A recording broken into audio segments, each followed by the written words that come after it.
Yaya mga do, may eye bag ka ba? Laki na ng eye bag natin, no? Ba't hindi yan ang topic natin ngayon? Topic natin ngayon is itong papaya natin. Kung paano magpalaki ng papaya, no?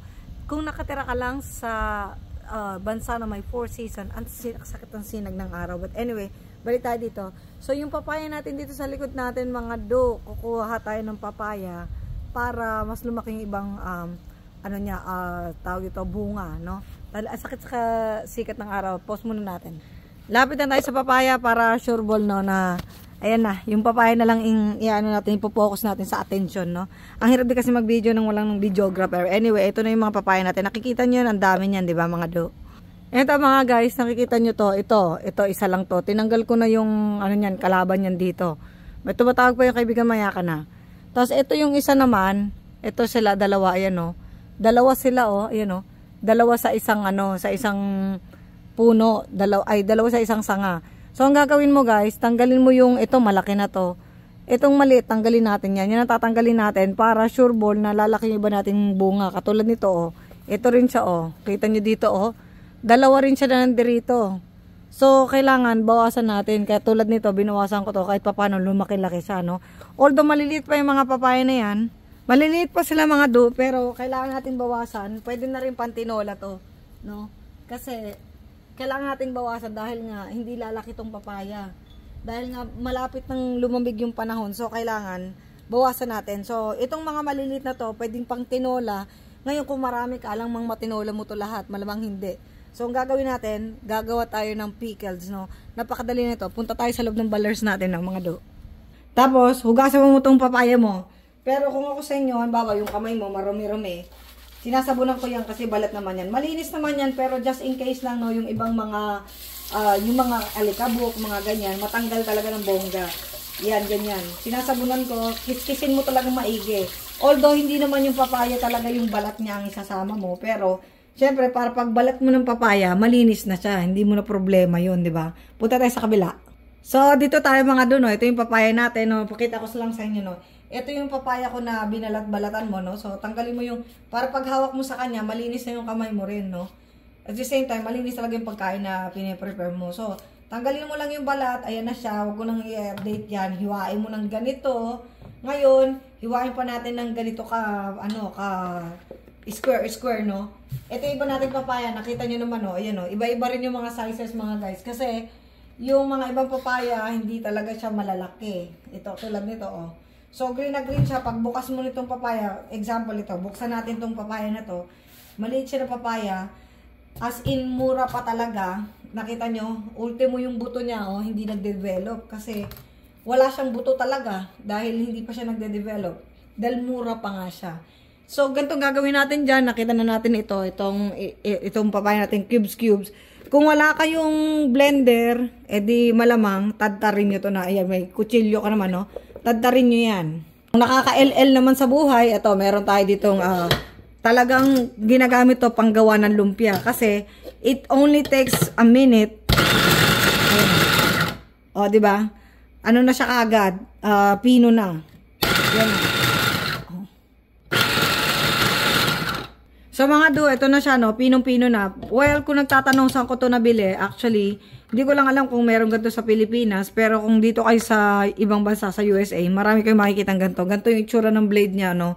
Ayan, no, tignan nyo. So kung maglulumpia kayo, yung ganitong klase ng pagkapino is talagang panglumpia talaga siya. So kung meron kayong ganitong style, mahanap nyo sa mga supermarket, mas maganda kasi it only takes time. Pag tinadtad mo to, talagang tiyagaan to ng mga do. Sobrang tagal nito pag tinadtad mo dahil yung oras na makukonsume mo, kung meron kang 100 papaya dyan, na tayo, day. So anyway, kaya ako ginagawa to kasi yung papaya, ngayon lang talaga siya mamumunga. Last year, wala talaga akong papayang namunga. Kung paano ko pinabuga yan, kung di nyo pa nakita yung iba kong video na binabaong ko yung mga isda kong nahuhuli dyan sa mga garden ko, no? Kung wala naman, makakabili kayo ng fish fertilizer sa mga, dito, garden lawns, dito sa USA. Marami namang ganun. Yung ibang fertilizer, hindi ko trusted kasi nasusunog yung halaman talaga. Ito na siya, mga do. Ngayon, ito is for the video only, no? Kung paano ko pinipikil to. Napakadali lang, guys. Kumuha ka lang ng, sa inyo lang yan, kung anong flavor ang gusto nyo. Kung gusto nyo na maanghang, di lagyan nyo na pang paanghang. Meron din ako niyang ginawa na video sa paano gumawa ng chili garlic paste. E di, panoorin nyo na lang mga do. So, marami naman sa YouTube. Kung sinong trip nyo panoorin nyo. Ano to? Ito po ay powdered malunggay, no? Ginawa ko rin to, galing diyan sa pinatubo ko dyan. Para pag pickled mo, yung kinakain mo, may sustansya na kagad. O, di ba, panalo ka. May papaya ka na, may malunggay ka pa, di ba? Saan ka pa? Papakita ko lang sa inyo yung mga malunggay dito sa taas ng bahay ko. Yun siya, o. O, pinapatuyo ko sila doon, mga do. Yan. Tapos pag natuyo na yan, i-blender natin. Yan yung mga, powdered malunggay. Now, ano naman yung susunod mo dyan, no? So, lagyan mo lang lahat ng mga bagay, babad mo sa suka. Anong mangyayari dyan? Magiging pickle. Ganun lang yung mga do. Hindi ko na yung pinakukulan whatsoever. Babad mo lang yung sa suka. Ayan na siya, oh. Babad mo sa suka. After a while, ano yung magiging lasa nito? Magiging lasang mangga siya. So, since wala ditong manggang maasim, ito na yung craving ko sa manggang maasim. So, ano naman to mga guys?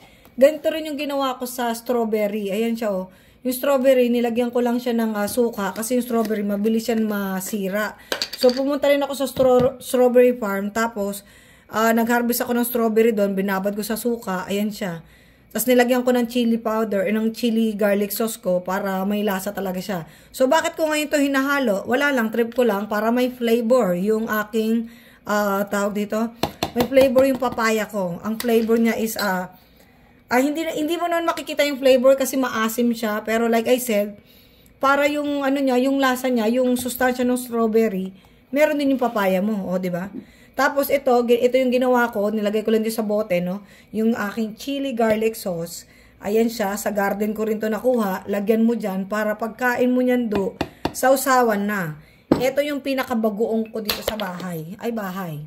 So, halu-haluin lang natin yan mga guys. Kung gusto nyo lagyan ng asin, lagyan nyo ng asin. Pero dahil may asin na tong isang strawberry ko, ayokong lagyan ng asin kasi ang endo nyan is baka makaano pa tayo, maparami pa ng asin. O, diba? Naging berde yung papaya mo. Di mukha na talaga siyang berdeng-berde, di ba? So, ipapakita ko lang din sa inyo. Ito naman yung isa kong papaya na ginawa din. Ang flavor naman nito is mangga. Meron akong mangga dito, yung manggang dilaw. Kasi marami dito to sa Florida. Ayan siya. So, yan yon, hinalo ko dyan yung papaya, o, di ba? Meron din tayong, kung gusto nyo lang na plain, ito siya, o, plain papaya. Bakit siya may dilaw? Kasi nilagyan ko naman ng luyang dilaw. Kaya, ayan siya. Ayan. Kung ano lang yung trip nyo, ayan lang siya. Ang sarap nitong kainin, tapos at the same time, hilaw yung gulay nyo, mas marami siyang sustansya. So, para ka na rin kumain ng fermented, no? Fermented na rin talaga siya, sa totoo lang. Para ka nag-kimchi ng madaling paraan. Nga lang, yung kimchi kasi medyo mabaho kasi may bawang. Ito walang bawang. Suka lang siya. Tapos gusto mo, lagyan mo ng toyo, sarap din. O, kung nagustuhan nyo to, kung paano ginagawa, o, diba? Try nyo lang. O, ito, plain. O, ito, mangga flavor. Ito naman, yung strawberry. Kung anong process nun, yun din ang process nito. So, walang halos pagkakaiba.